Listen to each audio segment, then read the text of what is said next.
You're listening to the official Push Square podcast featuring Ben and Ben. Do you push square?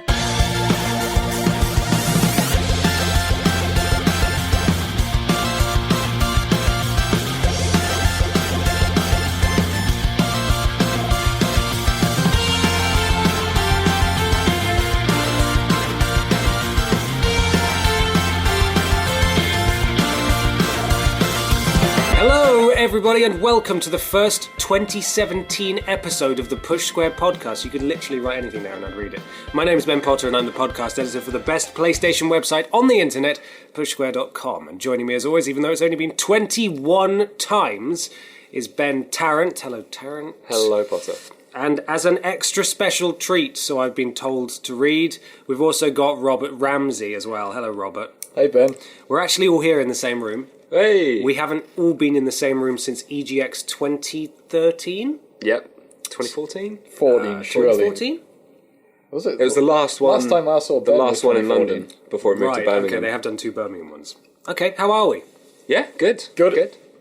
Yeah. Great, okay, awesome. So, this is our Game of the Year show. As you may have seen on pushsquare.com throughout December, there was an exhaustive guide to our Game of the Year, Yep. right? Yep. As voted on by the Push Square staff. Forgot what website we were talking about there for a second. Now, what we're going to do is run through those in a bit. Yep. As well as talking about our own top 5. I honestly didn't enjoy enough games to do a top 10, but I can do a top 5. Yeah, we've stuck with top 5. Yeah, we're good? We're ready? Yep. Yeah. Oh, God, you guys are hard work. News up first, though. Cool, let's do the news. Yeah. Jesus.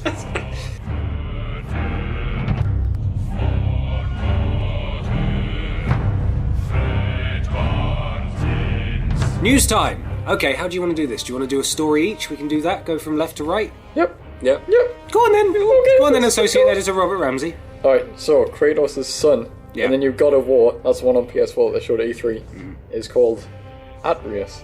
Atreus or Atreus? Atreus. Is it Atreus? I don't know. Atreus? No one's pronounced it officially yet. Yeah. Did you see how this was leaked? It was they gave the official score out, didn't they, from the E3 performance? Yeah. They gave that out on iTunes, and in the Description. description it was meeting Arceus or whatever. Yeah. Kratos Atreus. and Atreus, or Atreus. Clever. So that was obviously put there.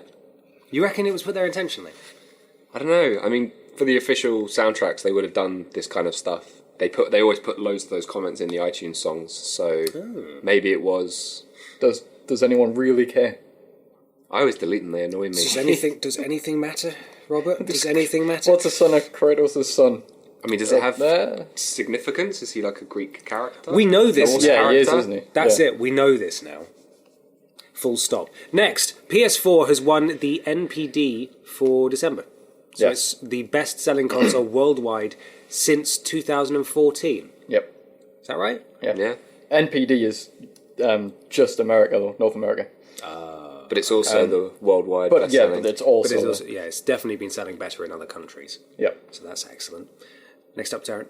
So for the 2017 DICE Awards, which has been likened to the video game industry's Oscars, Oh, God. PS4 exclusives like The Last Guardian and Uncharted 4, they're topping the nominations for that, which is really good to hear. Oh, excellent. Good stuff. Okay. Dirt Rally to get VR support. Cool. That's Yeah, a one-way great. trip to the toilet. You think? Yeah, I mean, I played the Battlefront one. Have you tried Drive Club VR? Yes, What did you think? it decentered way too much for me. So I was constantly sitting in the seat, and it would rise as I was going around corners. So I was leaning over before I realised that holding the option button would recenter it for me. I see what you mean. Wouldn't you... I mean, I understand different racing franchises control differently, and they are cosmetically slightly different. But I feel like if you just want a VR driving game, that already exists with Drive Club, and I don't really see the purpose. If you've got Dirt Rally and you've got a headset, there you go.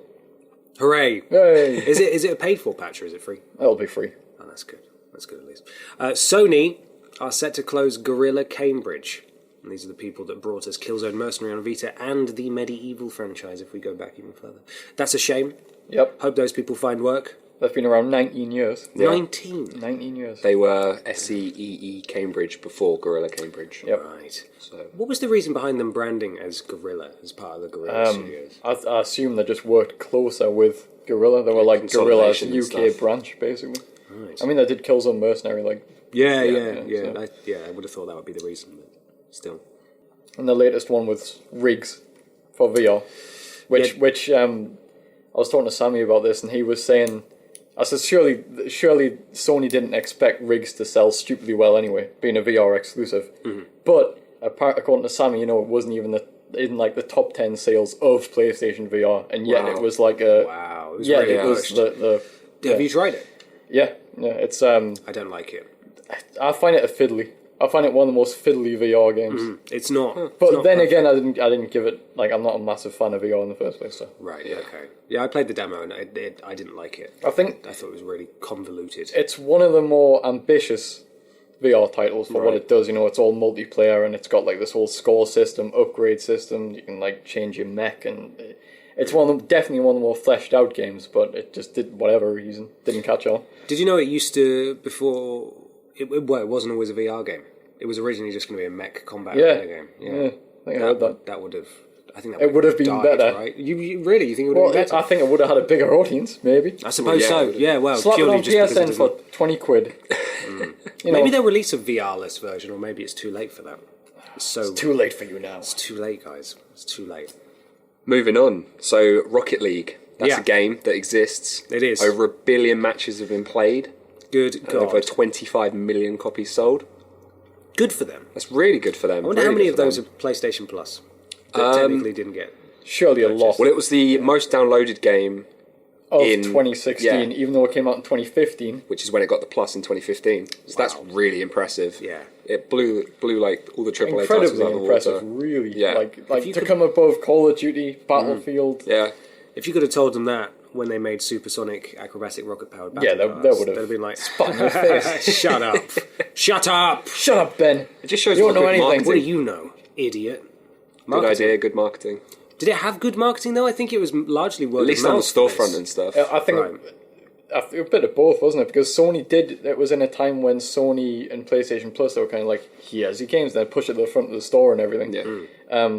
But I think Rocket League definitely was a bit of word of mouth because everybody played it and they were like, it's a great concept. Yeah. And you should try it, and it's accessible. And it got great reviews. It's great So fun. it definitely it broke out, didn't I it? really like it. It's really good fun. It's good, like, just to jump in, play a match, and Yep. then leave it. Yep. Yeah. You could play for hours, so you could jump in for 15 minutes. And they do all the free games like Hoops. Hoops was a free update and Yeah, stuff. the updates are like insane, really. I mean, they added that Rumble mode in. Didn't Yeah, they? that's Is that- so much yeah. fun. And That's so much played fun. like there's been like 30 million of those matches played as well, which is Jeez. That's just madness. Really good. So really crazy. So crazy. Next up. Rhyme. Yes. Nearly half an hour of gameplay footage released, and guess what? It doesn't look bad. Really? I haven't watched this. Good. Yeah, I've watched a bit of it. It looks good. Because they released a trailer, didn't they? Like a re-release, a re-announcement of it, Yeah. a re-reveal even. And everyone was kind of watching it and going, will it really look this good? Because obviously there's been a lot of cynicism because it's kind of like Sony cancelled it and Sony don't cancel projects Anything, on a whim. But it looks good. From the gameplay, it looks like a kind of like a mix between something like Journey and The Witness. Yeah, that's exactly Okay. what I thought, especially with the art style. Do you think it will have the appeal to sell enough copies to make up for the fact that it's had such a difficult development cycle? It depends, doesn't it? I mean, like, because I feel like if you're going for that kind of journey, kind of spiritual journey kind of sense of a game, and I mean, like, Abzu did it just recently, and that didn't catch on quite as well because it's kind of like, we've been here, done it. Yeah. But I suppose with the puzzle element, it'll give you get you a bit more invested in the combination. world and stuff, and kind of like, it could be good. It looks good. Yeah. Well, we'll see, won't we? Yep. We'll see, won't we, Robert? Yeah, we'll see. Won't we? We'll see. We'll 6 just out have of to 10. wait and see, won't we? 6 out of 6 out of 10, yeah. pushsquare.com. Mass Effect Andromeda has a release date. Oh They my suddenly God. just dropped it on us like a ton of space bricks. 21st of March in the US and the 23rd in Europe. Robert, this poses a very difficult thing for us because we're both massive Mass Effect fans. Yes, massive. Both Mass Effect fans. And so this comes out on the 23rd here. Yeah. Persona 5 comes out not 2 weeks later. What's Persona? Is 4th April? May 7th, maybe? 7th? Very early April. Yeah, it's early April. First week of April. What are we going to do? How are we going to get around this? Just play 10 minutes of Mass Effect Andromeda and put it in the bin. Man. Do you think, are your expectations low for it? My expectations are that, I don't know, right, because I keep thinking, like, I reviewed Dragon Age Inquisition when it came out, and when it came out, it was by far the best big budget RPG on the PS4 because there was nothing else. Yeah. And I really liked it. And then I played The Witcher, and The Witcher just makes Inquisition look like a garbage. Yeah. It's just it's like beats it in every possible aspect apart from party members because The Witcher doesn't have party members. Right. So my faith in my worry with Mass Effect Andromeda is basically I'm like the kind of person I don't like the original Mass Effect. I think it's okay, but I started Mass Effect with Mass Effect 2 on the PS3. Same here. And I like the kind of linear, well, not linear because you can choose which missions to do and that kind of thing. I like that better than explore space in a buggy. Yeah, I don't care about that. I like what BioWare means to me is characters, story, player choice, and kind of like tactical combat. And Mass Effect Andromeda looks like Dragon Age Inquisition in the sense that it's run around this giant barren places, kill a few things, have a little bit of story, and then do it like... Is that genuinely what it looks like then? Because I haven't played any of the other Dragon Ages apart from Inquisition, and it always struck me that with Inquisition, or at least with Dragon Age, there were two very different game series in that Mass Effect was largely based on the ship, and then you would just choose where you wanted to go, you'd land there, not you land in a barren place and run around and take quests. The thing with Inquisition is like Dragon Age Origins and Dragon Age 2 are kind of like, they're a lot more linear than Inquisition, because Inquisition has all these big worlds. Yeah. So Inquisition, you've got this hub base, and then you pick your location from the map, and you go there, and it's like a big kind of sandboxy area. I don't know, like, Mass Effect Andromeda, it depends how much crap you have to do to get the good stuff. It depends how many things you have to scan, and how many little bases you have to take down, and you know what I mean? I just hope it isn't like suckered into the whole open world tosh. Yeah. I get what you mean. But I think, do I think it'll be good? Yes. Mm-hmm. Do I think it'll be as good as Mass Effect 2? We'll see. Yeah, we'll see. We'll see, won't we? We've got a release date anyway, so that's the start. Exciting. Moving on to another franchise that I'm super familiar with from Mass Effect to Uncharted, which is the movie. Still going ahead, apparently. The writer posted the script, finished script. Just posted it on the internet? Yeah, just threw that up on Instagram. There you go. That's done. Go and read that if you Who are you? Who was this? Yeah, it just came out of nowhere. I mean, Bioshock was supposed to be getting a movie. And obviously Uncharted, which is basically Indiana Jones. They've waited until Harrison Ford's like way too old to do it. He was always too old to do it. And hopefully there's no fridges in this and nuclear bombs. But this Sammy was saying like Push Square's been going as long as this Uncharted movie's supposedly been. Wow. In development. Okay. Well, they haven't started production at least. It was just constantly in the writing phase. Can you see it? Can you see it happening? I thought Assassin's Creed would work, and that's been bombed, hasn't it? Yeah. I think it's going to get a limited release at some point. Money, though, hasn't it? Yeah, I think it'll get a limited release in a few years' time. No one will watch it, and it'll be reviewed like crap. I tell you what, though, I've watched the Ratchet and Clank movie on there. That popped up on the UK Netflix. I think it's on the US one as well. That wasn't bad. Like, you can see it's aimed for people far younger, and definitely introducing people into it, but I don't think video game movies are completely flawed from the beginning. There's obviously that. There's a chance it could go okay. I think it could. I think the premise, and I think it's the industry at the moment isn't flushed with this adventure idea. This whole Indiana Jones. It's been a long time. Yeah. Maybe this is going to be the new Indiana Jones franchise. Well, I don't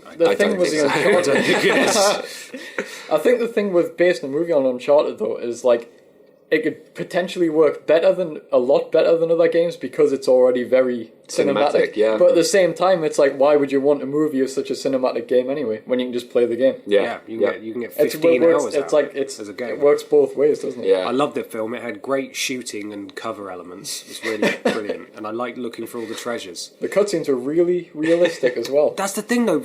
Game films are so weird because they're only ever going to capture the essence of what a game is. Yes. Because, like you said, with Uncharted, you could just go home and play it and have like a really good 10-hour experience. 10 hours of that, right? Yep. Filtered in with proper interactive sections that are really good. Or you go to the cinema and see it condensed into 90 minutes of you sitting there watching.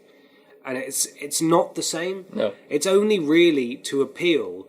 It's designed to appeal to people who don't play the game, but ultimately the only people who are going to go and see it and be disappointed by it are the people who play the game. Yeah. And it's never going to live up to it because it's not a game, it's a film. It's just really weird. I don't understand why they keep doing this.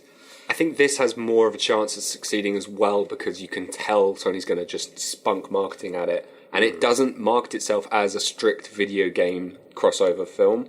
It's going to market itself like an adventure film, sorry. So people that liked Indiana Jones and stuff, people will say, oh, I'll go see that Uncharted movie without an inkling that it's anything to do with a video game. Who'd play Nathan? At this point, it's probably too late for Nathan Fillion. Willem Dafoe. Willem Dafoe. Yes. Mad, cackling Spider-Man villain Willem Dafoe. Yep. What? Tom Hardy. Tom Hardy. No. I can't think of anyone. That's the thing. They're going to get some weird actor North. no one's heard of. No, he can't play him. I don't know, Nolan North's looking a bit old these days, isn't he? Nolan North has always looked a bit old, but he's think- never looked in the shape that Nathan Drake is. It's not. It's not He's got the believable. charisma, he's And got also, the- you'd see it and think, "Hey, that's Nolan North," which you don't get if it's Tom Hardy. Hey, it's there. Nolan North Hey, it's doing Nathan Tom Hardy. Drake's Yeah, voice. it's Wow. Nathan Drake as Nolan North. What about Ryan Reynolds? I mean, I know he's going Reynolds to be like could, but he's like, Deadpool and it's way stuff. too expensive. But then they got Yeah. Fassbender for it. I don't know. It's all so stupid. It's stupid. Stop talking about it. Move on to the next thing. Injustice 2, due 16th of May 2017. Yay. Right. Okay. Good. Do you like fighting games, anybody? I thought I confused that with Infamous. I was like, wait, hang on. No, we did Infamous that. 2? We've done that. That was 2009. I think. I'm useless at I them. played through Injustice 1 a few months ago, actually, the story bit. Okay. Is it good? Interesting story. I like their concept of it, but fighting, I'm not good at fighting games. I like the concept, how it's like Gods Among Us and stuff. It's kind of a cool way to think about superheroes because they are quite dark when you think about it. Yeah, Do you know what the Around story mortals. is? No. But you like it anyway. The Gods Among Men idea. But that, right, okay. It's just a name. It's cool. Yeah. It's not the story. But it's What's the just a name. story? Story Balamori. is that basically in one dimension of Oh, we're bringing DC dimensions superheroes, into this all yeah, now. Okay. the Joker goes too far. He kills Lois Lane Oh, for God's sake. and then goads Superman into killing him. Superman kills him, but then it turns out the Joker set up a nuclear bomb as well and then blew up Metropolis. Every time. And then that Superman goes absolutely mental and becomes like a crazy dictator. Wow. And one of them breaks through, and then in our dimension, something weird happens, and a few of them get sucked into that dimension, and then they have to fight each other, and then they go in there to help the other ones, and they come across the other, and it's all mental. And basically, the Justice League goes bad. Half the Justice League goes bonkers. bad in the other universe, and you've got to go and fight them. That seems... It's a cool idea. How are they going to take that for 2? That does seem decent because, I mean, with most fighting games, especially crossovers, it's literally just an excuse to have everybody beat the crap out of each other. Yeah, at least this has some kind of how- story. Yeah, I liked it. It was interesting. Don't know what they're going to do for story for Injustice 2, but yeah, good. Anyway, PS4 was the most used device to access Pornhub in 2016. Amazing. We discussed this briefly earlier. Yeah. There's a reason for that. Okay. It's because most people who have a console have a PS4. Yeah. That's probably literally the only contributing factor. Not I PS4 heard- owners are creepier. There are more PS4 owners. I heard that Pornhub has a PS4 tab. Is that true? Why are you asking me? I don't know. I haven't checked. I use my laptop for porn Somebody like a told me normal that, and I was human like, being. does I'm not, it? I'm not using my console. Come But on. why does... What... Is it... There's like PS4 specific porn? I Is think it porn shot through a PS4? through the bloody PlayStation at home or whatever It's on called. Ustream. It's all on Ustream. Twitch. No, I think it's maybe it's a version that's more compatible with the browser. Yeah, Perhaps that's probably it. yeah. I don't know what the browser's like on the Wii U. Still, I imagine that's not great. I don't know what the browser's like on the Xbox One either, but What's it like on the Vita, Ben? really unintuitive. There was a Christmas, I think it was last year, that the 3DS was the most used to access for porn. Pornhub. But also through the 3DS, the most searched thing on the 3DS Pornhub access was like dwarfs and stuff. Okay. So that was like really specific. Playing a bit of catchment. Pokemon, playing a bit of Fire Emblem, and then I'm gonna go watch someone dressed up as Father Christmas who's 4 feet. That's Yeah. interesting. Well, one of the top search results for the UK and US was Overwatch pornography this year. As you'd and expect. in Canada, as I mentioned to you Yeah, oh earlier, my God, this- Minecraft appeared in porn. the top categories of porn this year. So, just so everyone has a horrible day. Finally, Tarrant, take us home. What's the last news? So Resident Evil 7 has a 4D candle. Boo! Basically, you light it and it smells like dead people in your lounge. So when you're playing the VR, you can crap yourself and smell blood at the same time. But if you're going to crap yourself, you might as well just smell that. Yeah. So basically, if something terrible is happening in your home, you'll have no clue. Yep. Something could be Oh, it's just a burning down. candle. It's, like, Just it's a just candle. a candle. No, This candle's really good. I don't The muffled understand. screams of someone getting butchered. What is a 4D candle? Is it just a normal candle that exists in a 3D world? But Is smell the fourth dimension? I don't think so. Or is it just My the farts fact? are like that. Is it just? Come on, man. Is it just? Is it? Wait, your farts smell of blood and timber. Oh my god, no, they take you to the fourth dimension. Oh, right.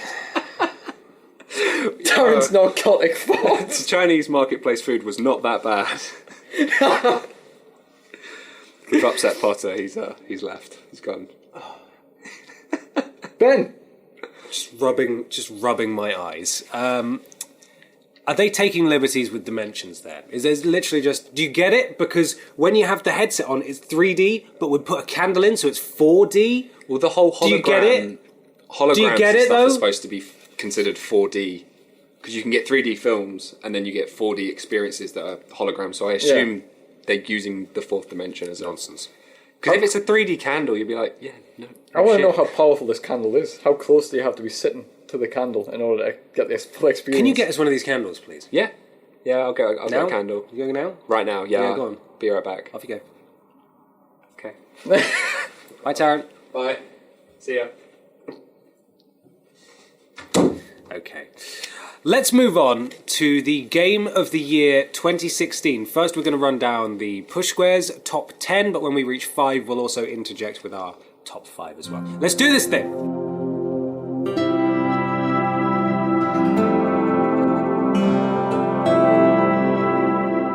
Game of the Year! Of the year! What year? 2016. The year of our Lord, 2016. Now, all the staff on pushsquare.com voted for their favourite games of the year. And as a result, we got this lovely list. Mm-hmm. I think this list is okay. And it doesn't reflect my choices, which is why we're doing our own top 5s to run along with it as well. Because you made us do it. Because you did this to us. Number 10 is Titanfall 2. Yes. Don't feel like you have to talk about that if it may or may not appear on your list. I wrote about it for Push Square. Did you? As one of my Game of the Years. And yeah, it was really surprising. Didn't expect it to be on any of the Game of the Year lists. Mm-hmm. I thought it'd be swamped with the whole shooty bang bang lark. But it's really done a lot to differentiate itself. And the multiplayer is really good. I'm really hooked on the multiplayer. It's super varied. And there's a lot more to it, a lot more tactic to it than just shoot a lot. Which is really refreshing. That's all it did. It did something that wasn't, oh look, we're in space now. You can shoot things in space. Now it's like you can shoot big mechs that aren't in space. Oh, that aren't? But No. sometimes they are? Sometimes they are, sometimes they aren't. Right, and it's that variation that earns it the distinction of the Game of the Year on our Game of the Year list. We have very low bars for shooty bang bang. Just to add in there. Is it in space? Yes, and sometimes not. Right, okay, get it on the Up it list. goes. That's going on the list. Titanfall 2, I think, beat Dark Souls by like 2 points. Yeah, that is absolute horse semen. That. Absolute Semen horse specifically. Is that Horse worse semen. than... I don't know. Oh, why'd you swear? See, that's exactly what I was trying to avoid, was swearing. Why'd you say semen? Because it was in a swear word. Right, moving on. Number 9. Put a cork in there. Ratchet and Clank.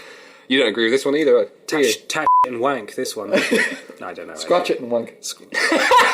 Scratch it and wank. Who played this? I did when I helped you try and find that thing you were trying to find to get the trophy. It was the purple things. You had to fly around. Oh, yeah. I helped you find the last one. 'Cause I you couldn't played find this. It. Yeah. Yeah, it's Ratchet and Clank. Number 9, Game of the Year. Number 8. Doom. Who played Doom? Me. I played a bit of Doom. I really liked it. I didn't. I thought it was good. What did you like? I don't know. I always so come across as bitter. such a miserable arse on this, and I'm really not. It's just... He really is. It's just... It seems tonally the stuff that I like is so at odds with the rest of the Push Square writing staff. Those bastards. I know. We should kill them all. But no, I thought Doom was really good. Why do you think I got you both in this room at the same time? Only one of us is leaving, and I've got the jetpack. You can't get a jetpack in Doom. Yeah, you're right. But you can double jump. Yeah. I'm surprised you can't get a jetpack in Doom. Can you rocket jump in Doom? Yeah. There you go. Yeah, That'll do. Yes. Practically the same thing. Okay, that's enough about Doom then, I suppose. Number 7, The Witness. Everyone was going crazy about this earlier in the year. I refused to pay 30 quid That was a lot for of a puzzle money. game. They can suck my left one. Not happening. Yeah, me. I don't care who made it. My goodness me.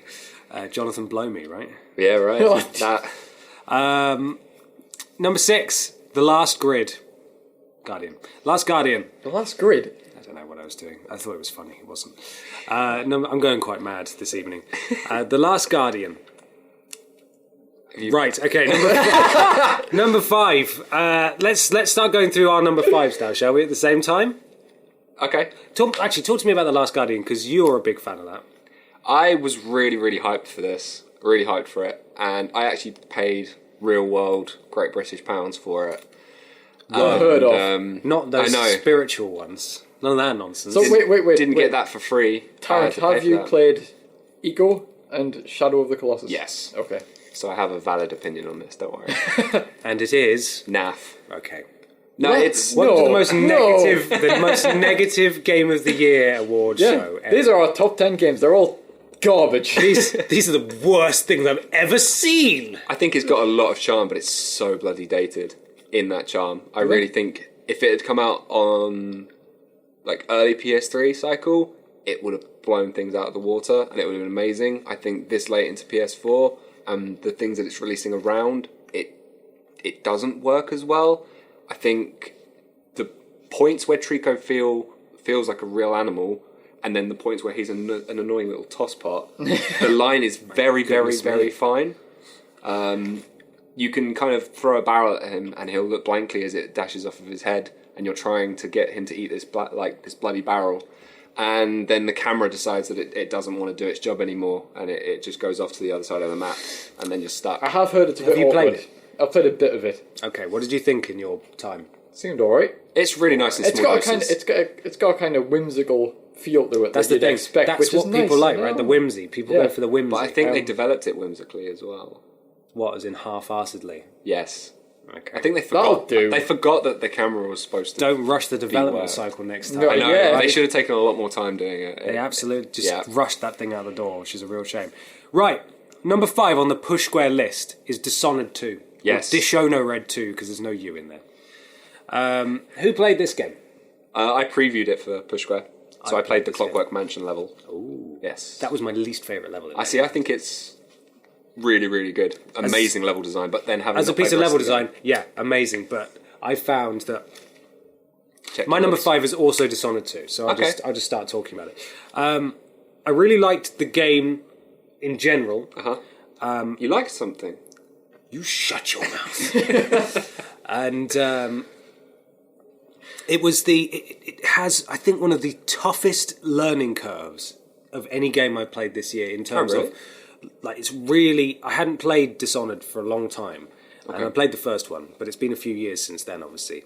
And it absolutely kicked my ass. I just kept dying. It really annoyed me that you had to properly go out of your way to try and find the runes to get new powers. I felt like a better way for that to be done would be it gave you a new power every level, and then you had to get runes to level up those powers. Right. I thought that would be a better way of doing it, because I felt it's such a disadvantage for a long time, and the Clockwork Mansion was the last level that I properly struggled with in terms of getting spotted by these big bastard robots that can see forwards and backwards. Oh, no, wow, that's great. There's a note on that, because how I enjoyed the Clockwork was because in the preview event, all the powers were unlocked. Oh, well, so lucky I didn't realise that you didn't have the power up. Did you play as Corvo or Emily? I played as both. For preview purposes, and also I had the developer sitting next to me, and he showed me at the end when he realised I was dying a lot. But he showed me that there's a way to complete that level in 3 minutes. Wow! Well, by jumping up into the various when you pull bits. when you pull it at the very beginning, there's a staircase that comes down. If you get in the corner when it's just coming down, you can then go through the insides of the whole house, and you can get where there's the door that you're talking to the guy at the beginning, and all that really cool bridge comes down. You can completely skip that, and you can go in and kill him straight away. It's amazing. And they've coded that in the level design, but then there's 20 other ways to go through it. That's the thing. So cool. That's the same with every other level in Dishonored, which is the clever thing about it, is that you can approach it in a million different ways, and then you can approach it in even more ways if you're okay with being lethal and non-lethal, and being seen and not being seen, and all that sort of stuff. You can play as Emily and Corvo from the first game. I had a few glitches where I fell through the floor once. Yeah, people were seeing me through walls and some annoying things like that. But I thought, on the whole, excellent game. Really, really enjoyed it. And it's so cheap now as well. Right, who wants to go next with the number 5? I think Ramsey's next on the list. Alright, my number 5 was... You ready for this? Naruto. No, I was going to say Dragon Ball. Naruto Shippuden Ultimate Ninja Storm 4. You have 2 minutes. Talk about it. What, just in general? Yeah, why do you like it? It's a good game. It's CyberConnect 2. And I'll go on record as saying this. They are one of the most underappreciated developers in gaming. Okay. Alright? So, the thing about CyberConnect 2 is they do action sequences as good as anybody else. Right?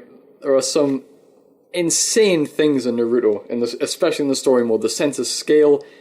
When people think of licensed games, especially anime, right? You think, done on the cheap, kind of, And CyberConnect 2 has been doing these games for a while, but Naruto is anything but cheap. It is seriously, incredibly polished fighting game. Mm-hmm. Really good. I mean, it's not going to win over Street Fighter players and Tekken players and people who take fighting games seriously, because it's kind of more actiony and you've got this kind of 3D space to run around in. You switch characters.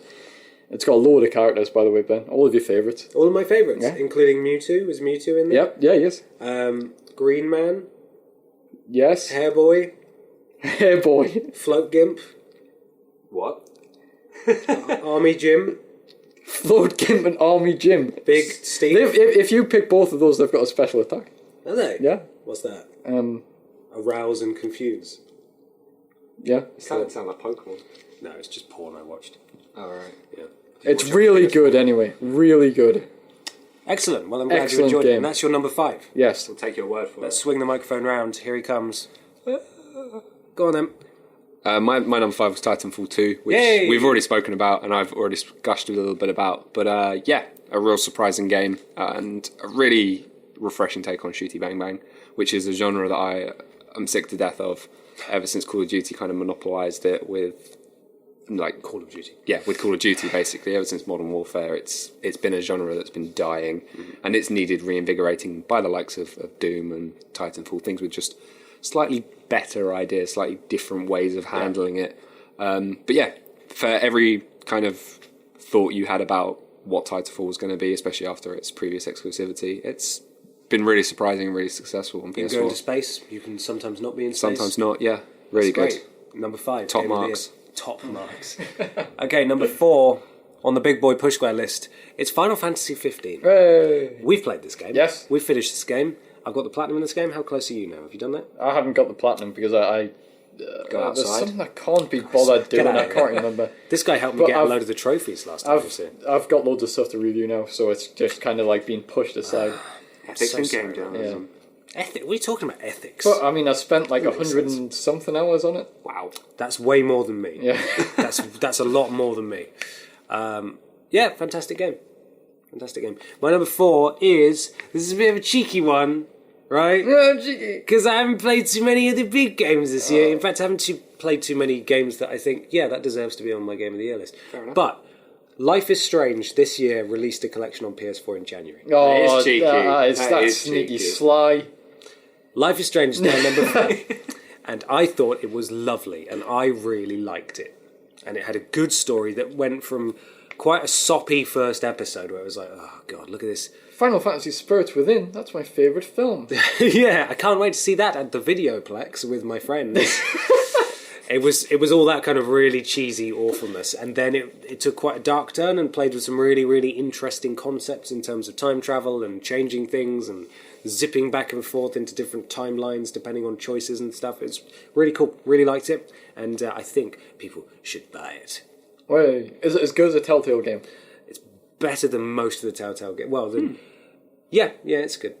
Good. Good. Well, Telltale, the thing is, their engine is so crap that it instantly devalues their narrative abilities. Yeah.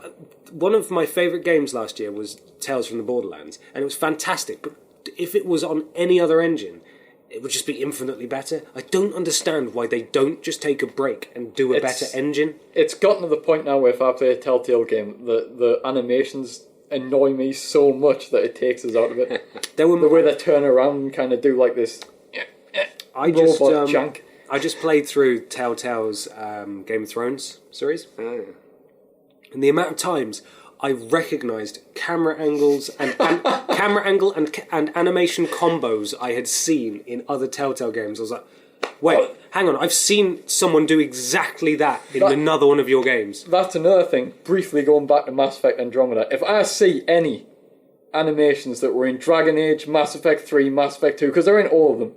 You know, you've got like that one that's like, and that one that's like, you know, He's shrugging. You know, like if I see one of those in this new Mass Effect that's on a totally different engine, it's like unforgivable. Because BioWare have been using those bloody animations for 10 years. You know what's going to be the real teller for Andromeda in terms of animations is if they still do the thing where you enter, you've just finished some combat, you start talking to someone, and your character just effortlessly, with one hand with his gun, reaches over the top of his head and puts it perfectly into the back of his holster while talking without like any facial strain, any like audible noise while he's done it. He just like reaches right over the top of his head and puts it into his back. What it's like, that's not natural. That doesn't look right, and you're not reacting Shepard properly. breaks his elbow. Yeah, he does. He just like dislocates his shoulders a bit, and he's like, "So you were saying?" But he's already saying "so you were saying" while he's like, it's not going. Right, as you were saying, he's just as you were saying. We'll bang, okay? We'll bang. Okay? It's weird. Anyway, that's my number 4. What's your number 4, Ramsey? What was my number 4? Don't look at me. I'm Skyrim. Right, Skyrim. That's worse than Life is Strange. Right, because You just sat back. You're ready to hear this. What is this? my games of the year, right? I was a bit like you, Potter. Go on. Were you 2016, it was like I played good games. I played Digimon. I like Digimon.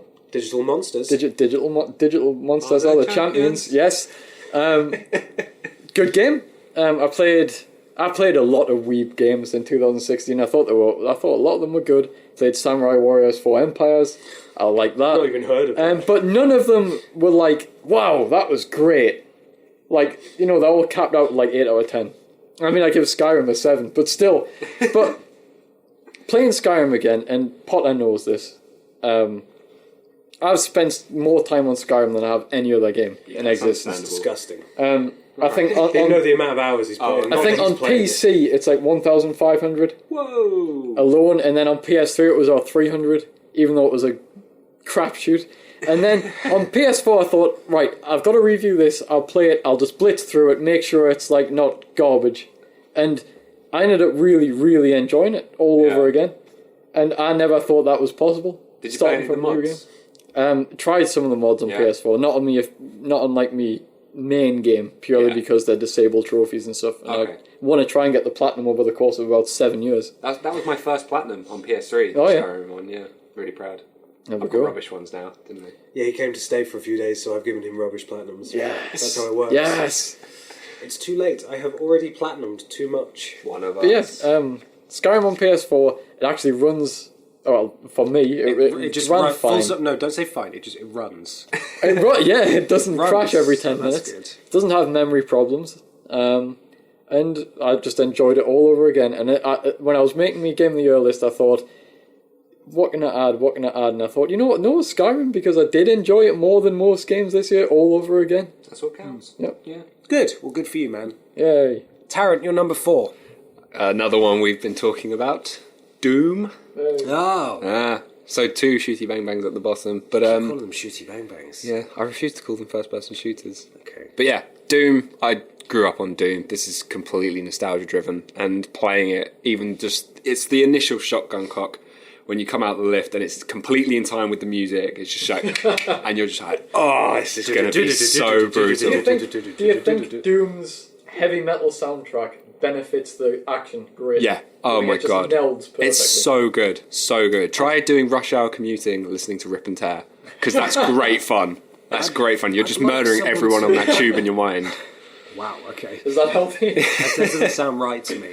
I'd like someone to play it through with the classical music on instead, just to see how that works. I wish there was a classical mode, because there's a part where you can go in and you play through a level of Doom with the kind of new model as the first person bit, and that would be so cool. I'd love someone to just, even like as a paid DLC, I'd totally be on board with that. I really classical would. music? No, classical mode, just to play through right, it, like, okay. because Wolfenstein did the same thing, didn't it? You could play through a level of Castle Wolfenstein. Yeah, when you go to sleep. Yeah, which is so cool, such a good idea. But yeah, Doom was really good. I didn't like the multiplayer one bit, and that didn't detract from the whole package, in my opinion. I thought the multiplayer was tacked on. Yeah, it's just... Snap Map was good though. Snap Map was really cool. You can enjoy the single player without having to... Yeah. Without thinking that, I've lost half a game. Yeah, not at all. Not at all. The storyline was so, like, honourable to the original idea and stuff. And, yeah, really, really cool. Excellent. Nice. Good game. Good game. Number 3 for the Push Square team is Overwatch. Okay. You play that? Yeah, I played it. It did the free weekend a few weekends ago. Of course they did. And I got on board with that. Downloaded the whole 40 gig or whatever it is. yeah. Yeah, I don't pay for my internet, so woo! It was really, really good. I still haven't bought it after that though, because I'm waiting for it to go down even further because I am a cheapskate. But it's good fun. It is good fun. It feels like really well balanced, which is surprising for something like that, because you'd really expect you to find a favourite and then you'd go for it, but you find yourself adapting to a team. And I hate playing loads of different characters. I like to settle on one character with a playstyle and go for it, but that just doesn't work in Overwatch. Right. And that's really, really cool, because it stops people just farming one character, in my opinion.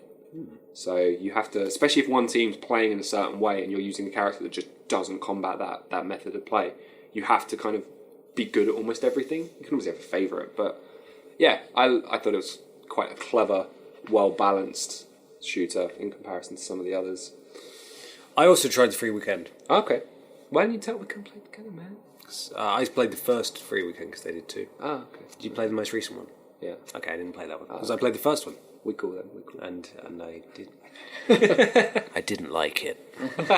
There's a surprise. Okay, my number 3 was Final Fantasy 15, which is a latecomer, a game that I enjoyed way more than I thought I would, and I think a game that is way better than it has any right to be, given how long it took to develop and how much people, I think, secretly wanted it to fail. Yeah. Which is a bit weird. It's mean but when you play it. But think that. really, really good. Yeah. Thoroughly enjoyed it. Put about 50, 60 hours into it. Got the platinum. Great. Very, very easy. Like, not a hard game at all. The Adamantoise is one of the most absurd things ever. It's so tedious. It's not hard. It's just really boring. It's 2 hours it took me to beat it. What? Which is just... Stand there whacking it. Yeah, just over and over again. Insane. It has, like over 9 million health or Something like that. Yeah, it's ridiculous. And you do way less damage to it than you would a normal enemy. You do like 1,000 at a time if you're lucky. And there are only specific parts where you can hit it, but you can't hit it just by holding down the attack button, which you normally can. You have to keep using the bloody phase warp strike. It's Oh, it's a pain in the ass. That sounds horrible. So in the end, you just let your other party members die because they get in the way, and there's no point in reviving Great them. game. It's just like number Number 3. game of the year. There we go. That's me. What, really? You're number 3, Ramsey. Oh, what was my number 3? Oh, I dear. gave you the notes way ahead of time. I know, but I'm trying to think of what it was. Get Taryn to do his, and I'll try and remember mine. Shambles, absolute shambles. I wrote my notes down, and my so number, we can all see it, no spoilers. yeah, my number 3 is Dark Souls 3. Hey, I entered the Soulsborne franchise with Bloodborne, so that kind of aggressive nature of regaining health if you keep hitting them and stuff. That's not in Dark Souls. That's not in Dark Souls. Let me finish. Sorry. So coming into Dark Souls, where that It's not Bloodborne. it's not Bloodborne, and there's not that much aggression, was really fun to change the way that I played it. Normally that would shut me out, and actually I really liked it. How did you find the speed difference? I didn't think there was that much of a hit, and actually going back from Dark Souls 3 to... I decided that I was so amped on how good Dark Souls 3 was that I was going to go back and play Bloodborne again. Yeah. And I can't play Bloodborne anymore. It's actually blocked me out of Bloodborne because the whole blood vials, the way that works, and having to farm them when you run out of souls and all of that is awful. And actually the Estus system is brilliant and works so well. And the idea of am I going to face this guy, or am I going to walk all the way back to the bonfire to get more Estus and stuff? Well, it's symbiotic, I think, to both of them, because Dark Souls 3 improved on what Bloodborne did, and Bloodborne improved on what Dark Souls 1 did. Because Dark Souls 2 is like the red-headed stepchild of the Dark Souls It's series. really weird. It was developed by, under a different lead, Yeah. and it has loads of stupid ideas, and it's clunky, and in places just bloody awful, and it's proper. It's good, but it's not really a proper Dark Souls game as far as I'm concerned. So yeah, Bloodborne refined what happened in Dark Souls 1, and then Dark Souls 3 took some of the stuff learned from Bloodborne and took that on board as well. So I'm sure if we ever get another Bloodborne style game, that again will have learned from Dark Souls 3. Because the level design in Dark Souls 3 and Bloodborne it's staggering. And I was playing it through having not played Dark Souls 1 or 2. Right. So when I was in Anor Londo, I wasn't getting any of that because I was like, oh, this is just a new location. new place, and then we played through some of it together. Yeah. And you were saying, oh, this is that giant and this is that area. And I was like, wow, that's so cool. That's such fan service and stuff. Mm-hmm. But even then, with that being lost on me, that was still such a good experience of a game. And it's one of the few games that I've gone back and played through and played through and played through. And it's great. I'm so close to platinuming it, but I accidentally killed someone on a quest and ruined everything. Yeah. Hooray! But yeah, really good fun. And they've done the additional, the arena stuff, which is that's cool. right. But the fight clubs, I've yeah. never been able to witness that. The Because I've weird heard about it, but underground fight clubs. the fact that the community have gone out and just said, "Oh, we're gonna put PvP in it ourselves. We're gonna do this little area and make it work." And it's so cool. That's so clever. It's bizarre the subculture that exists within Dark Souls. So there's one place in a particular map where people invade and put down red sides, and other people will summon them in. They'll come in, they'll bow to the host, and they won't attack the host. They'll just sit down and wait for another invader to come in, and then those two will go down into there's a specific area at the bottom of the steps and where these guys will Estus fight it to the death. Yeah. And then the winner just sits down and waits for the host to summon another person in. It's just this stuff just happens. Yes, it's mad. It's so cool. So cool. Fantastic game, though. Yeah, good choice. Good choice.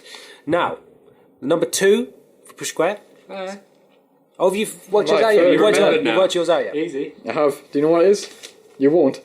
Well, why'd you ask me then? Odin Sphere. Ah, okay. Odin Sphere, leaf thrasser. Leaf blower. Whatever the hell that word is.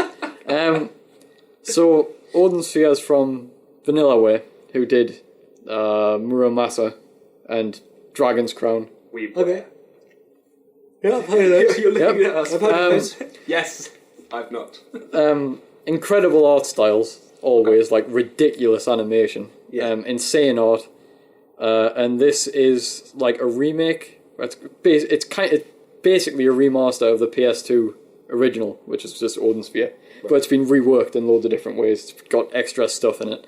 And it's just a fantastic action RPG, side-scrolling, 2D. Oh, cool. Full of combos, crazy stuff, full of loot, amazing enemy designs. Like it's like beautiful to behold. Odin Sphere. I'd go as far to say it's one of the best looking games.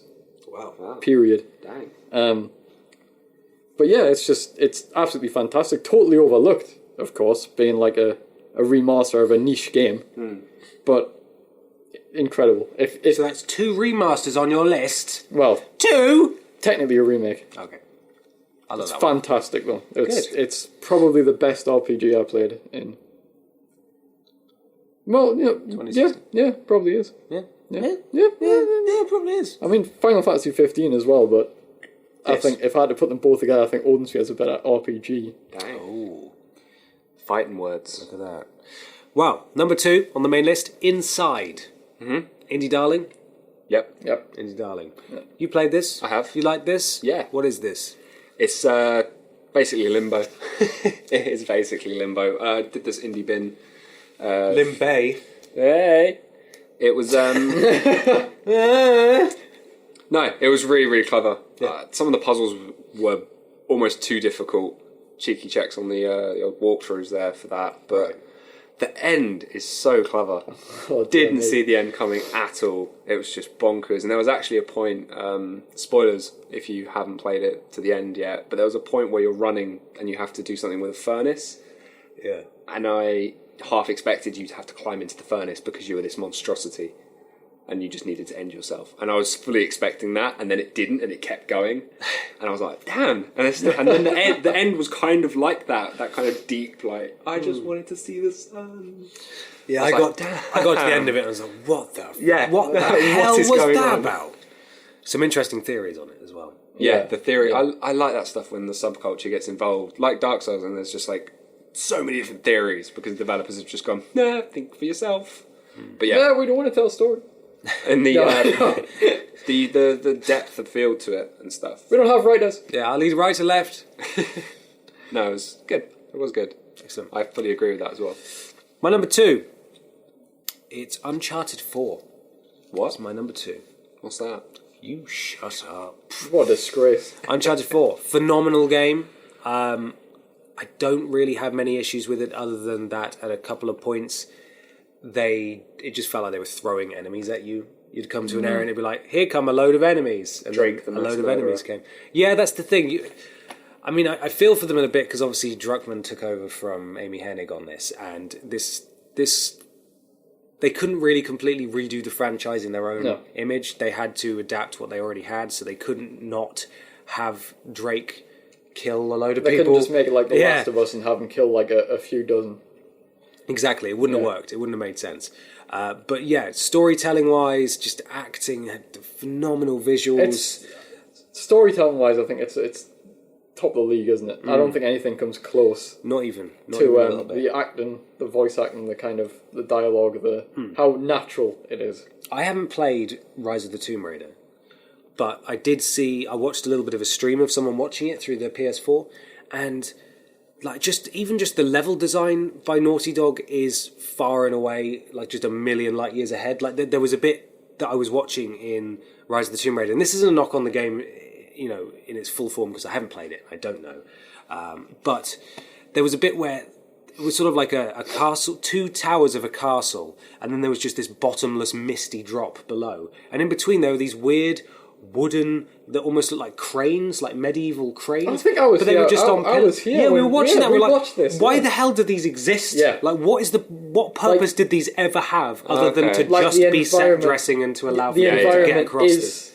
the environment's made in order to be the game. Yeah, Whereas the than game just- fits in the yeah, almost feels like yeah. it fits the Yeah, environment. so she was using her bow and arrow with the rope on the end to go across, and I was like, "What is she even shooting? What are It's those? just and why are spoon-fed they game there?" design, isn't it? Yeah, it really took me out of it. Whereas Uncharted, you very rarely see that, and of course this ledge looks like I can jump on it, but that's But I feel like forgivable. that's part of the Uncharted charm, though. If Uncharted was like Tomb Raider and you got stuck on platforming bits, it'd kill the pace. Yeah, it completely. I think one of the best parts of Uncharted is the fact that it kind of naturally funnels you, and it all just feels so like effortless. Yeah, It's Until joy you to get on the play. jet ski.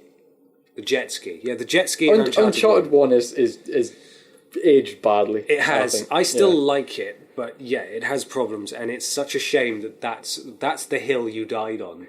You should have just kept I going. will. You should I will just play start it. with Uncharted 2. I will play honestly. it. No, he needs to do You it. might You as need well. to do it. Just get through Uncharted 1. I will. The collection's going cheap now, and Good. I mock it constantly on the show, and it's become a running joke, and I actually joke. don't believe it's that The only bad. joke here is you for not playing it. That was me. Play it. Just play it, okay? You're number 2, Ramsey. Was Uncharted 4. Right, let's move on then. You got anything else to say? Just that it's brilliant. Yeah. Brilliant game. Peerless in its genre. My only little niggle Go on. with Uncharted 4 is I don't think the shooting's top notch. What? I think the shooting's just a Fair enough. tiny bit. It's got a little bit of a fiddly feel to it. A bit wank. That's the only thing. A bit wanky. Yep. Sorry, wonky. Wanky. Wanky. Wonky and wanky. Wanky. Scratch it and wank. Scratch it and wank. It's going to be a lot of beeps. Go on then. It's fine. You're allowed to say wank. Wank is not a swear word, I've been told. Neither semen, apparently. Right. Well, I don't know if Sammy agrees. Too bad. My number 2 was also Uncharted. No, it was Firewatch. It was a Firewatch. Yeah. Yeah, Campo Santo's debut. I feel Watching like fire. this has been out for years. How long I've been hearing about this game. Let me have this. Damn. It came out really early in the year, so Yeah. for it to get onto anybody's game of the year, it was going to get overlooked, which is criminal in my opinion. It's with Uncharted being peerless in its genre, I think for the walking simulator genre, Firewatch does a lot. And you're allowed to say that you think it's peerless. That's fine. We may not agree with you, but you're allowed. I wouldn't to say think it's peerless, especially with Rapture existing, everybody's gone Tay the Rapture. because that's incredible, especially being English and my nan living in a similar village, and the whole, like, I spent parts of that game being like scared and stuff. Firewatch does something different. The music for Firewatch is incredible, which for a walking simulator is so important because you're doing little else. The story in it, I loved the way that the story was almost like a mask for like what you were actually playing the game for, which was exploring Henry and exploring his kind of story arc, but it was masked by what was going on directly in front of the player. And a lot of people hit a wall with that because that story wraps up probably 2/3 of the way through the actual game, and then it ends, and that's where people were like, "Oh, but like we found out what happened," and I think they lost a lot of people through that decision. But I loved the idea that it was more a kind of insular look at Henry and Delilah rather than a kind of broad spectrum story covering big things. It was like one guy, and Can I tell you the problem I had with Firewatch? And it's the What same was problem that I had with Inside as well. Okay. And a lot of these smaller games Right. that are heralded by many as not necessarily masterpieces, but like really doing something different and really incredible, is that I play it too late. And I think with Firewatch, I didn't play it until maybe 3 weeks after it came out. Inside, I only played just before Christmas. right. And if this goes for any game anyway, but I think it hurts these kinds of games more. If you hear enough people say this is amazing, by the time you get to it, it can never ever live up to that hype. Oh, I fully agree. Particularly in Yeah. the case of a smaller game. Yep. So I think if I left Everybody's Gone to the Rapture for like 2 months and then tried to play it having heard everyone else gushing about it, I would not have got it at all. Yeah. But because I went in on launch day, shut myself off from everyone else shouting about it and Yeah. just played That's it. exactly what I did with it blew as well, me yeah. away. Yeah. And I think that's such a shame that we live in an internet culture where people shouting about things in a positive way can ruin them. That is an unfortunate side effect, but it extends beyond that issue. Extends to I think most I know, entertainment with media. films, and TV like shows. Dark and so on. Knight. I remember watching The Dark Knight Rises after all of the hype for it, and it was that fell flat with me and stuff. So yeah, I totally get that. But Firewatch, so if you played it without knowledge of what was going on around you and you just experienced that, some of it is just, it's beautiful. It really is. And the art style, most of it's done by Ollie Moss, who is an artist that I personally like anyway. Did the Resistance 3 cover as well? Yes, he did. It's really, really incredible. And I hope that that's the last we experience of that kind of, that story. And I hope Campo's next game is different. Another walking sim, but completely tonally different. Yeah, totally different. I mean, even just the intro. The intro was one of the most poignant parts of Firewatch for me, where it was just choices, wasn't it, on the screen? Yeah. And then the would music. Would you like to show her your dick? Yeah. Or not show her your dick? And I just thought the way that was, I mean, that brought me to tears when I first played that, with the decision to put her in the care home or put her back to... it was just, I think it all worked for me. Much like your experience that you've mentioned on the show before with Persona. It was... what was happening in your life worked with the game, and I think that felt... I got a lot out of Firewatch for that as well. And I played it again with my girlfriend, and they did a multiplayer element to it, which was you could download a high-def version of the map, and you could have it on like a tablet or something. And the map is, for anyone that's played it will know, it's quite important because you keep referring it to know where to go in the wilderness. So I sat there with the map and directed her. And just because it is a walking simulator, there's not so much to do. Even someone that's not into gaming can get behind it. Yeah. And I had, another really positive experience because she loved it, and it was really nice sharing something that I loved with someone else. And it working so well. Just this like idea of putting a map, because it sounds so like half-hearted, doesn't it? Oh, we've given you a high-res map, play multiplayer. But it works. It's such a clever, novel way to do it. They know. They clearly get it. Yeah. They clearly understand that these experiences are made to be shared. That's why a lot of people like to watch people play Uncharted or The Last of Us. Because exactly. it's so cinematic that you can share it with people without having them play it. Yeah. But sorry, gushed about that, but Firewatch. That's just your number 2. That's my number 2. If you don't like just have sex with something for your number 1, I don't know what you're going to do. Right. So Push Square's number 1. Push Square's number 1 oh god. is Uncharted 4. Way. Deserved. Yeah, I think so. Yep. I think so. I think it's probably up there because most people played it, and I don't know, I'm not going to try and drag this down. It's a fantastic game. Cool. So there we go. My number 1, Dark Souls 3. Okay. Not even in the top 10, Ben. Not even in the top 10. That's criminal. I can't believe that shows that our writers are all idiots, and they play bad games. And that is scientifically proven right here. Phenomenal game. Thoroughly enjoyed myself. I love what they do. It was just so great. I had a friend come over. We both loved the Dark Souls games, and some people like to. And they say it's not. They're not elitist, but they definitely are. The people that say if you're playing co-op and multiplayer, you're not playing. It's so much. You're not more experiencing the real thing. It's like, all right, just because I don't want to punish myself. Yeah. But it's not hard. It is hard. Stop lying. Stop being a big liar. Having someone over and having 2 PS4s next to each other, starting up the game, and then playing through it one level at a time, is just so much fun. Especially when you're going in there blind, not knowing what's coming up, where it's like, okay, I'm summoned into your world, so if I die, it's not a huge issue, you can just summon me back in, whereas obviously if you die, then I get kicked out and we reset back to the start of the level, so we don't want to do that. So I'll be the one poking my head around the corner just to try and work out what's going on. I step on something, a load of arrows come down and hit me in the face, and it's like, right, we know that's there now. Don't do that. We know to avoid the arrow death. And it's just so unique, and I love it. And it's going to be weird that next year, currently, there's no... Or this year even, there's currently no... for the first year in 3 years, there's going to be no From Software Soulsborne game. It's going to be bizarre, but they've still got another DLC to go. Last DLC was rubbish, but hopefully they do a better one. But yeah, that's my number 1. Hey. It's my number 1. Nice. Mr. Ramsey. All right, my number 1 is Final Fantasy 15. Hey! Wow. And that's purely on a personal level. Okay. Because I think if it had to come down to it, and somebody asked me what's a better game, Uncharted 4 or Final Fantasy, I'd say Uncharted 4. Okay. Because Final Fantasy has got massive flaws, right? But I feel like Final Fantasy 15 did what Final Fantasy 13 didn't, in the sense that it has a heart. Yes. And it has a RPG soul that Final Fantasy hasn't seen for a long while, apart from Final Fantasy 14, which is great. But Final Fantasy 15, I think, just on a personal level, resonated with me in a way that Uncharted 4 didn't.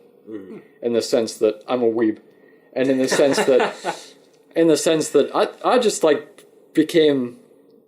just found Noctis and his little mates quite endearing. Yeah. And I enjoyed the.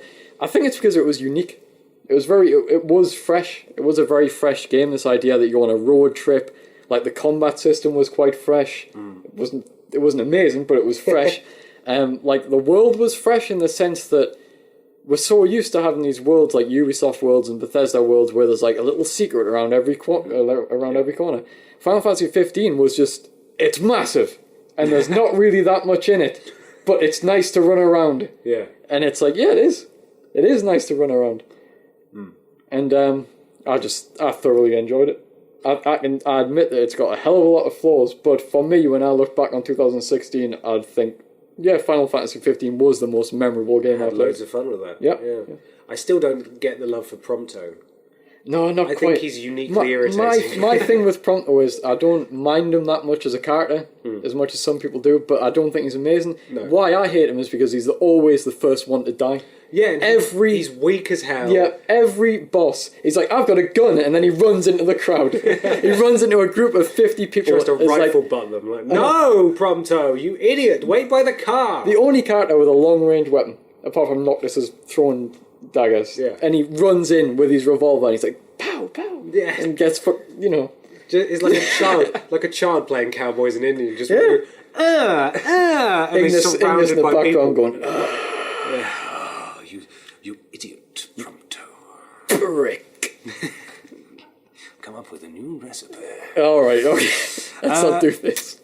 Yeah, Ramsey came over to stay a few weeks ago, and we were playing it, and we were just We're just Ignis for the just whole doing day, Ignis, weren't we? Ignis voice for the whole day. Oh, God. Do you want anything from the fridge, Noct?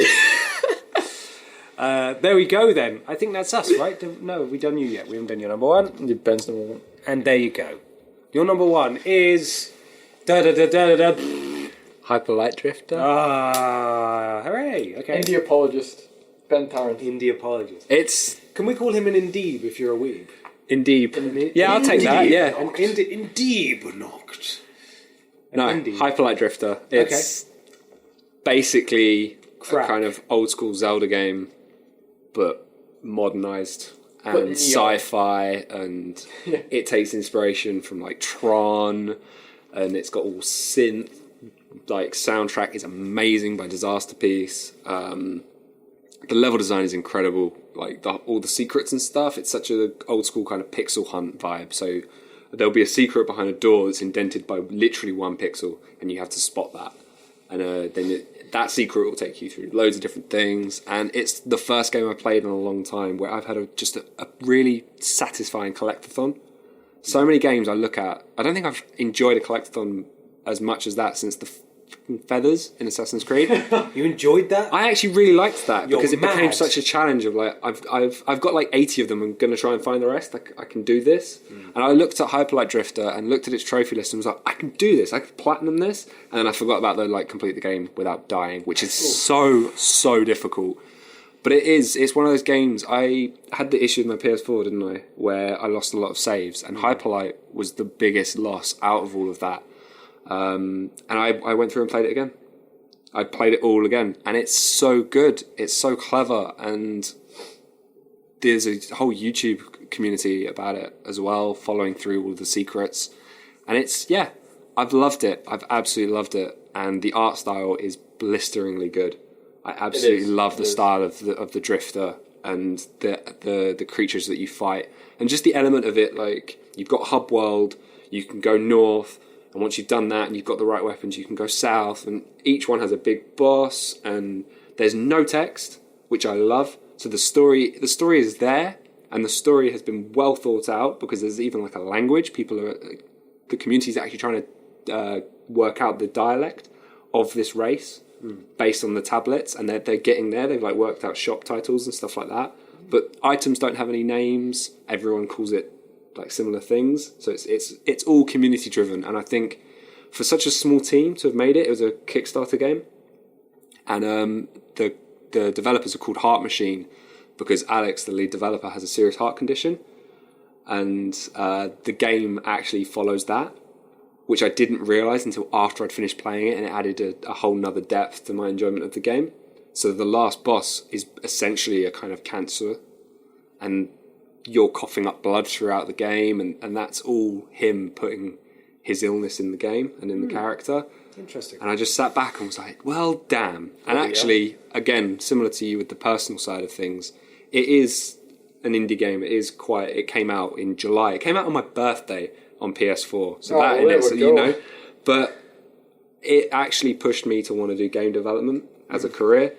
And it made me realise, because it was made in Game Maker Studio, it wasn't even made in like a ridiculously difficult engine to get into or whatever. It was, I mean, it had like 11,000 lines of unique code. But it was this accessible indie creation that inspired me to want to kind of do that thing as well. So it holds a personal place for me as well. Excellent. But yeah, that's definitely the best game I played last year. Game of the year. Yeah, there you go. I've gushed. We did it. We made it to the end. Thank you all for listening to that. Now, what were your personal top fives? Not yours. You've heard ours. Be sure to let us know in the comment section below or on our Twitter at PushSquarePod. Why are you looking at me like that? You could read them with a bit more, Sorry. It's just weird. It's just weird. No, it's fine. It's just weird. I'm just reading other people's words. It's strange sometimes. Let's move on to the next section. We've got some questions.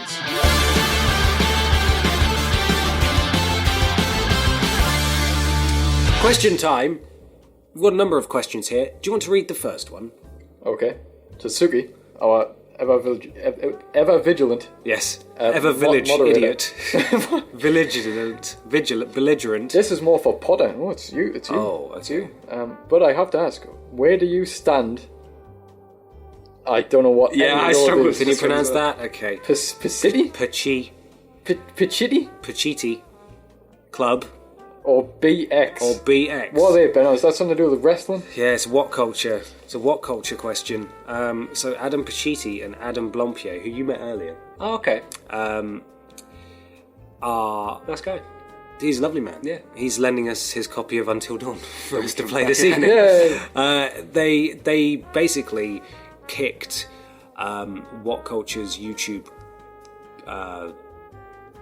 career. I don't really know what to say. They're YouTube stars.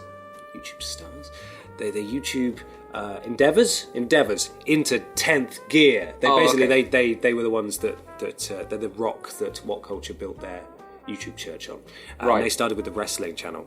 And Pachiti Club is a parody of Bullet Club, which is a wrestling faction, and BX is a parody of DX. Which is also See, I knew about Bullet Club. Do you know how? Japanese, because they're in Tekken, right? Yes, Ben. DLC, yes. Tekken DLC, so you can make them wear Bullet Club shirts, because it's New Japan Pro Wrestling is where it's from, Tarrant, as you know, of course. What do I think about either of them? I don't. They're both lovely men, and I'm sure I'd love to join either club if that's what you're asking. I don't know. I don't stand either. Lovely clubs, Ben. They're both lovely clubs. And I think they have lovely men in charge of the lovely clubs. Well done. Thank you. Next question. It's from Big Copman. Yep. He says, what's your thoughts on the recent poor sales for AAA titles, Battlefield 1, Titanfall 2, COD, etc., building up to Christmas, to the point that their prices were slashed within weeks of being on sale? And could this influence future pre-orders and pricing? See, I think in specific relation to the price slashing, I don't think that was due to poor sales. I think that was to drive sales. Yeah. And a lot of the time, you'll see prices being slashed to drive sales. They aren't slashed because they aren't selling, so look, we're going to have to lower the price. A lot of people think if something's on sale, it's a lesser product. I think we also have to realise that retailers only stock what they expect to sell in the first place. It's not like they order a billion games and then think, oh, we've only got 200 pre-orders. Yeah. They don't do it. Yeah. So it is like Tarrant says, it's most of the time price drops are to drive sales. Yeah, and I think in relation to AAA in itself, I think people just want something different. I think it's becoming a bit of like, I don't know. I mean, me and Sammy see this all the time because working on Per Square, we obviously see like the back end of everything. Yeah. And we see what games are trending well on the website, and we see what games are doing badly. Yeah. And all of the games that were trending well on the website have sold well, and all of the games that were doing badly, Dishonored, Titanfall, like we couldn't scrap any hits off those. Basically, really? any store, nobody cared. Yeah. Just we would post a story, get maybe 2 comments, and just nobody cares. Yeah. Right. And we were sitting there going, well, they've flopped because we've seen it so many times and it happened. And Yeah. I think there's definitely a fatigue of this. I feel like it's because every game has the same. Part of it is every game has the same marketing these days. Yeah. Every trailer has the same black cut, cut to black, and then like, duh, duh, Yeah. duh, and it's. I don't know. It's definitely fatigue, and I think that's why games like Final Fantasy 15, Last Guardian, but something a bit fresh has resonated well with people. Not that the Last Guardian has sold well, but still. Yeah. Innovation born from fatigue. Yep. Yeah. Next question. This is from SKC Diamond. What's our worst fear about gaming industry in 2017? I've got a very specific one on this. Go on.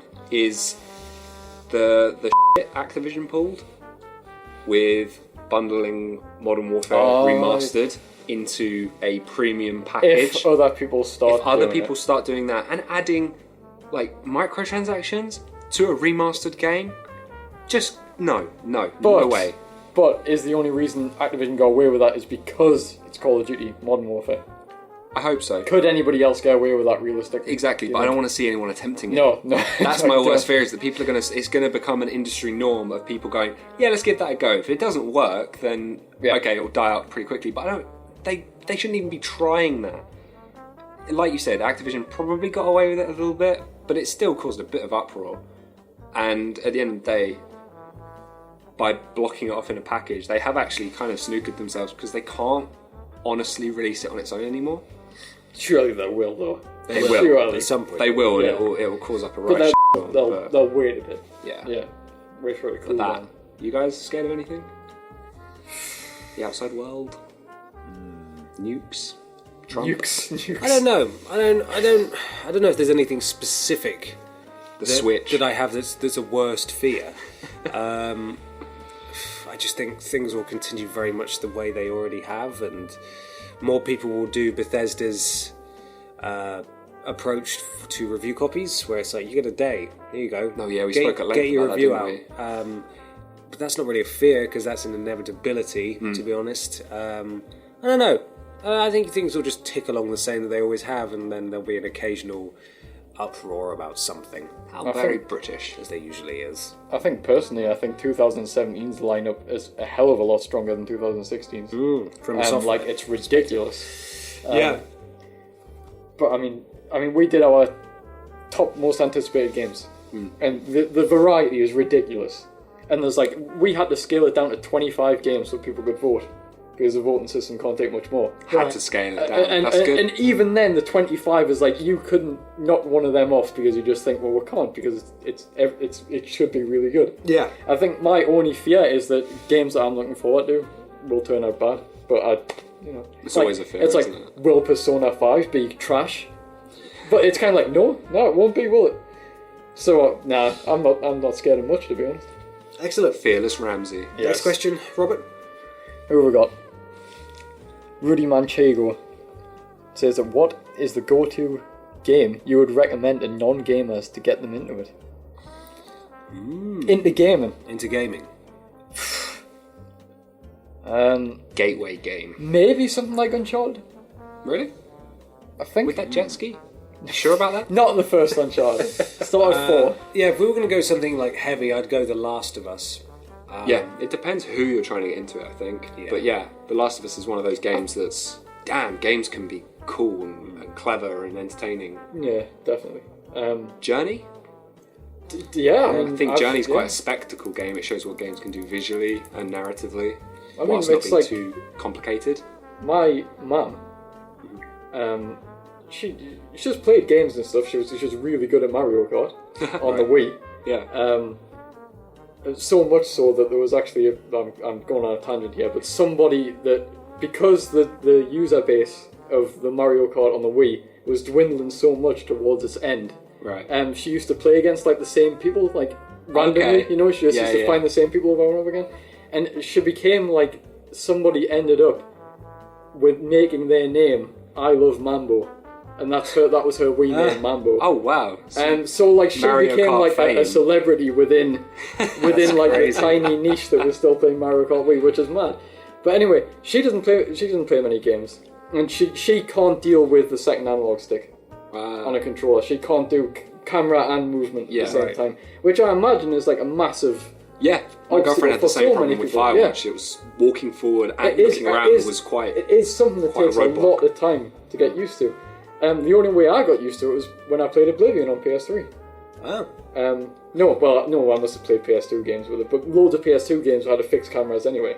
Yeah. And Oblivion was like one of the first games where you had to move the camera in order to move your character, and this just controlled what you speed that you walk. Well, let's take this a step further. Oh. But anyway, my mum Sorry. played Journey and loved it. And Oh, it's okay. like her favourite Okay. game ever. Cool. So I a think good game. Journey's a good call because it's not what people would expect from a video game to some Yeah, extent. exactly. Same with VR, I think, is a great way Yep. to get the older generation not necessarily into games, but like to show them, hey, look at this. This is actually a game. Yeah. Whoa, really? Because it is a game? super experiential. Because that takes the right stick away immediately. I mean, Don't look need at to the use that. Wii, for example. You know, Use that, not- Wii bowling, Wii tennis, Exactly. people the Wii playing that. Sports. I Smashing love up Wii their Golf. TV. I bloody love Wii Golf. Wii Golf is the worst one. 'Cause It's you can't- so you're- much fun. You can't be accurate at all. What about Wii box? You're not good enough then, mate. Not You're good enough. Not good enough as in like you tilt it slightly and then it goes like full power and you just whack it into a bush. It's ridiculous. Anyway, it's not the point. Let's turn this on its head. Right. What was the game that got you into gaming? The game. What was it? Tekken 2, Really? Yep. On PS1. Ramsey? Tarrant. Either Your a Tarrant. toss up between. I think it must have been Rayman. Rayman or 40 Wings. 40 Wings. I remember 40 Wings. Yeah, I think it might have been the original Rayman on PS1.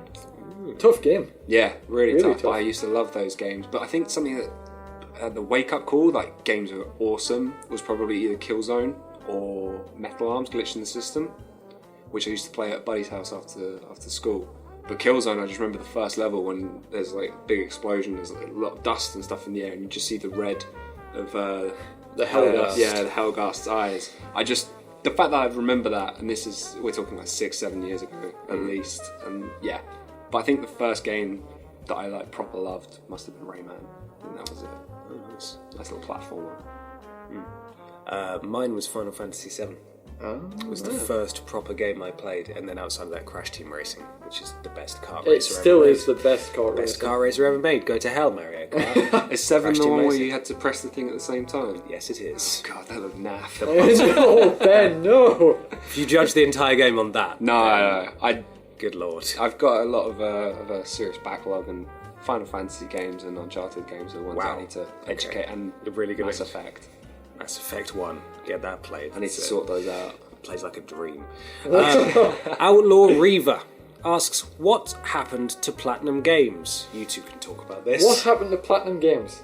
As in, I think the scale-bound stuff, right? as in the Yeah. developer, not the Platinum. No, Oh, yeah, as in the yeah. developer. What yeah. happened to Toxic See, Yellow it's because PlayStation? somebody hasn't capitalised Platinum Oh, Games. but yeah, What was Outlaw it? Reaver. He reached out to us on Twitter and asked about Platinum Games, which I'm assuming is due to the scale-bound issues. Okay. Reached out But- to us on Twitter? How did he do So, that? At Push Square Pod. At Push Square Pod, you say? What was that? At Push Square At Pod. Push Square Pod, cool. And they developed Hold Vanquish, on. didn't they? What happened to Platinum Games, insinuating that they used to be better? Yes.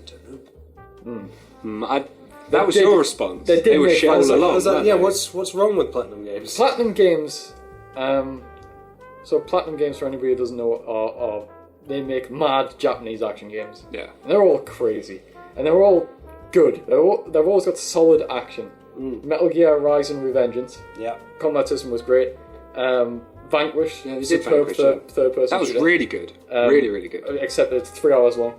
Then again, I mean, it kind of works for how fast paced the game is and stuff. You know, it's like a thrill ride. What else do they make? That's They're making Nier literally- Automata, which is coming out in March. See, what that looked really good. I'm Yeah. hearing a lot of good things about that. Yes. So I don't think anything's particularly happened to them. I think and Sammy always goes on to me about this, but my thing with Platinum Games is that I think they're overrated. Okay. Oh. I think every single game that Platinum Games has put out has at least one serious flaw. And everybody just glazes over it because, it's Platinum. It's Platinum Games. They're great. You can't badmouth Platinum. You sound like a Nintendo fan. Well. But I think they're a solid developer. Right. I think they make some great stuff. But clearly, I think the thing with Scalebound was that they were stretched far too thin. And Microsoft saw that and just shut them down. I think. Well, the thing everybody's saying is Microsoft always has problems with Japanese developers to some degree, and I can see them clashing heads because in charge of Platinum, you've got Hideki Kamiya, Right. who was the guy on Twitter who blocks everybody. Oh, that guy. Right. And he seems like a bit of a live wire to. He seems to like a work very with anyway. challenging human And if being. you've got Phil Spencer over there going, this is my exclusive games list, and there's like 5 games. I need yours. Scalebound, bring it back. And that's Phil Spencer's voice. That's how he And talks. I've heard. Kamiya just like headbutts him, and then like, they get into a fight, and then like it's like, we're shutting you down. He's like, no, I'll do it. And then they do it, and then they shut him down. Right. And then he gets out his phone and blocks him on Yeah, Twitter. he asks him for his Twitter handle first, and then blocks him. Gives him a tweet. Get. That was an insider account of exactly what happened to Platinum Games. We hope everyone involved in that project. But I think finds work Platinum on Games. other projects. Yes, of course. But the thing with Platinum Games is their games don't sell. So how long can they keep this up, kind of thing? Until everybody is blocked on Twitter. Yes. Yeah.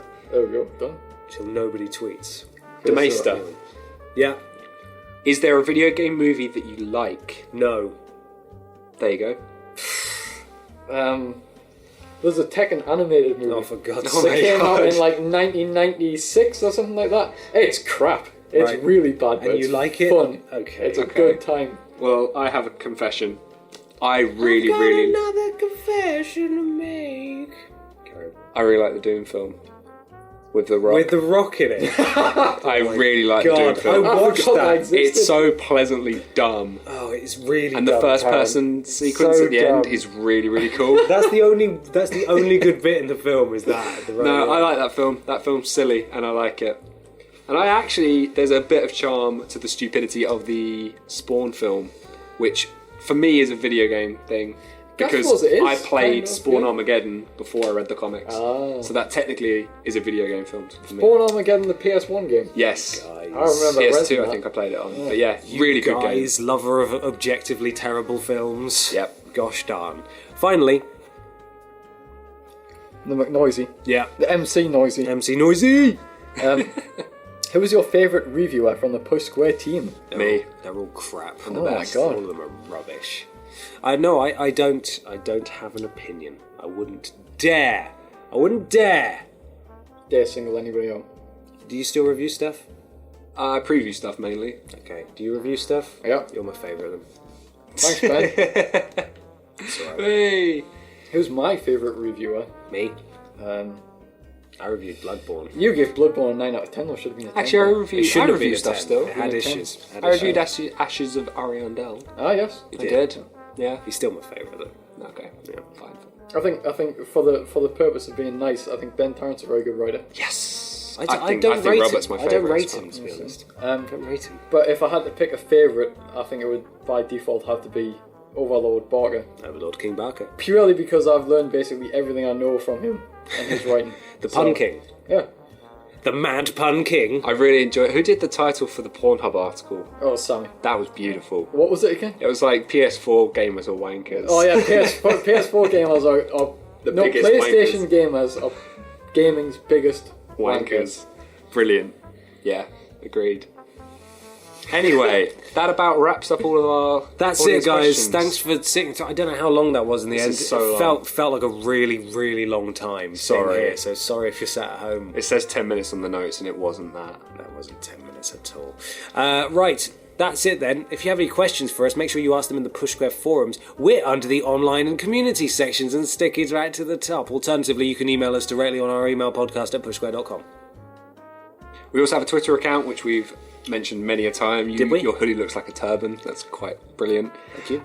Push Square Pod. At At At Push Push Square Square Pod. At Push Square Pod. That's at Push Square Pod. At Push Square Pod. Yeah, just follow it. It's fun, and we like the ego points there as well. Yes, send us those ego points. Let's move on to the end of the show.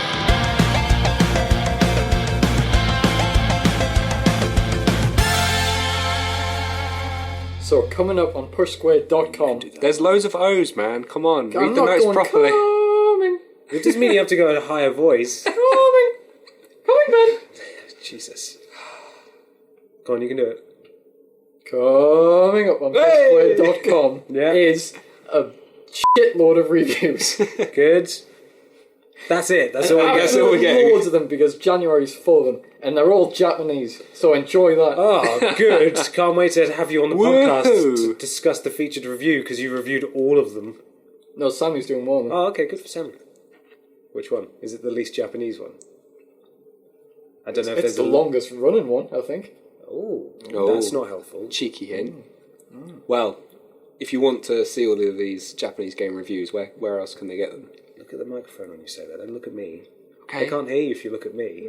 Well, You're hard to look Say at in again. that hoodie though, Say Ben. You look like making you're me say it gonna stab us. again. Say it again. Why you got your Go hood on, down say it like again. Lord Sidious Say there? it again. Say it. Do it. Do it. Say it now. Go on. Go on. Go on. Go on. Potter! Yeah. How else can they find this great PlayStation content? If you want all that coming straight to your social media doing feeds, the then voice follow us again. on Twitter at PushSquare or find us on Facebook.com/PushSquare. Want to see rather than read? YouTube.com/PushSquare is where you can find streams, vlogs, and other video form shenanigans. What if they'd like to hear more from us? Jesus Christ. He managed that. Well played. Thank you. Well, the Push Square podcast can be found on SoundCloud, Stitcher, and iTunes, where we like 5-star reviews. Say SoundCloud again. SoundCloud. Yay! Hey, I've smashed it now. I've passed that. I'm way past. Sound cow. That was so difficult. How now, sound I cow? still panic about it. I was going to put it down for Ramsey to say it. It scares me. I get really He had no nervous problem. about that He had no section. problem last time. He absolutely smashed it. But yeah, or you can go to www.pushsquare.com/podcast, where you will have a nice little archive of all of our episodes, where you should listen to all of them because they're all great. Yeah, All 21 of them. I suppose so. So make sure you keep it logged to pushsquare.com, the best PlayStation site on the internet, and if anyone tells you otherwise, you can punch them in the face. That's a rule. Okay, I'm gonna go wash my hands.